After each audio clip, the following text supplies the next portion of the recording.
کوئی بات نہیں، اب میں تم دونوں کا کام تمام کر دیتا ہوں۔ ایک جنگل میں ایک شیر رہتا تھا۔ اس کی شادی ہوئے 2 سال ہو چکے تھے۔ 2 سال کے بعد ان کے گھر میں ایک بیٹا پیدا ہوا۔ ان کے گھر میں اب رونق آ گئی تھی۔ شیر اور شیرنی اپنے بیٹے کا بہت زیادہ خیال رکھتے تھے۔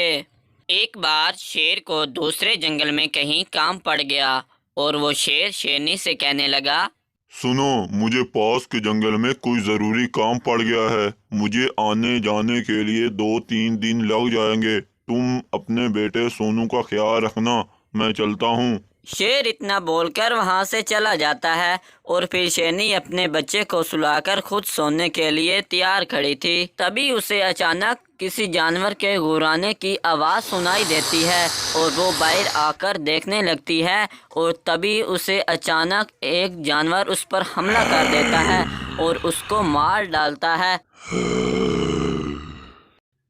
یہ بات جب شیر کو پتہ چلتی ہے تو شیر اسی دن گھر واپس لوٹ آتا ہے۔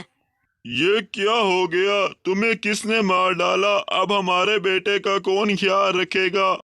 تبھی شیر کا سب سے اچھا اور سب سے قریبی دوست، جس پر شیر سب سے زیادہ یقین کرتا تھا، وہ شیرنی کی خبر سن کر شیر کے پاس آیا اور کہنے لگا، شیر میرے دوست، مجھے شیرنی کے چلے جانے کا بڑا ہی افسوس ہے۔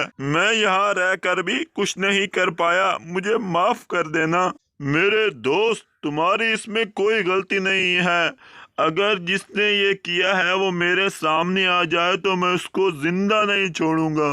اب شیر بہت ہی اکیلا پڑ گیا تھا۔ وہ اپنے بیٹے کا خیال رکھتا تھا۔ جس نے شیرنی کو مارا تھا وہ شیر کا سب سے بڑا دشمن تھا۔ اسی طرح وقت بیتتا گیا۔ شیر کا بیٹا سونو بھی بڑا ہو گیا اور شیر بھی کمزور پڑ گیا تھا۔ تبھی ایک بار شیر کا بیٹا سونو بولا، پتا جی، میں اکیلا جا کر جنگل میں اب گھومنا چاہتا ہوں۔ نہیں بیٹا، تم اب اتنے بڑے نہیں ہوئے ہو، تمہارا جنگل میں اکیلے جانا ٹھیک نہیں ہے۔ اس دن شیر اپنے بیٹے کو جیسے تیسے کر کے سمجھا دیتا ہے۔ اس سے اگلے دن شیر اپنے بیٹے سے کہتا ہے، بیٹا سونو، میں بھوجن لینے کے لیے جا رہا ہوں، تم اپنے گھر رہنا۔ اتنا کہہ کر شیر بھوجن کے لیے چلا جاتا ہے۔ شیر کے جانے کے بعد سونو سوچتا ہے، ابھی پتا جی بھوجن لینے کے لیے گئے ہوئے ہیں، یہی موقع ہے، میں جلدی سے گھوم کر پتا جی سے پہلے آ جاؤں گا۔ تب سونو جنگل میں گھومنے کے لیے نکل جاتا ہے۔ سونو جنگل میں پہلی بار گھومنے کے لیے نکلا تھا۔ ارے واہ، یہ جنگل کتنا سندر ہے، کتنا پیارا ہے۔ اب سمجھا، اس لیے مجھے پتا جی جنگل گھومنے کے لیے اکیلا نہیں بھیجتے۔ سونو یہ بولتے ہی جا رہا تھا کہ سونو کے سامنے اچانک ہی وہی جانور آ گیا۔ تو جاننا چاہو گے کہ وہ جانور کون تھا؟ تو یہ دیکھو، یہی وہی جانور ہے جو شیر کا بہت ہی اچھا اور متر تھا۔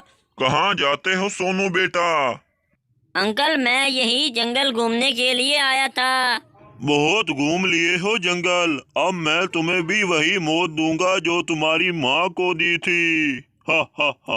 اتنا بول کر چیتا سونو کو مار دیتا ہے۔ سونو کو مار کر چیتا بولتا ہے، اس جنگل میں سب سے زیادہ طاقتور شیر اور میں ہوں، اب میں شیر کو بھی مار ڈالوں گا اور اس جنگل پر راج کروں گا۔ دور کھڑا ایک خرگوش یہ سب کچھ دیکھ رہا تھا اور چیتے کی بات کو سن رہا تھا۔ تبھی چیتے کی نظر اس خرگوش پر پڑی اور بھاگتا بھاگتا آیا اور خرگوش سے کہنے لگا، اے خرگوش، تم یہاں کب سے کھڑے ہو؟ تم نے کچھ دیکھا تو نہیں؟ تب خرگوش نے چیتے سے جھوٹ بولا اور کہا، میں تو ابھی ابھی آیا ہوں یہاں، کیا بات ہے چیتا؟ نہیں کچھ نہیں، تم جاؤ۔ تبھی خرگوش جلدی سے بھاگتا ہوا شیر مہاراجا کے پاس پہنچا اور شیر مہاراجا کو سب کچھ بات سچ بتا دی۔ تبھی چیتا بھی وہاں پر آ رہا تھا اور اسے شیر کے پاس کھڑا ہوتے ہوئے دیکھ کر وہاں پر رک گیا۔ آؤ چیتا آؤ، تم وہاں پر رک کیوں گئے ہو؟ تب چیتا شیر کے پاس جا کے رکتا ہے۔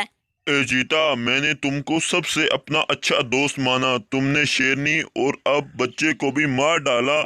اچھا،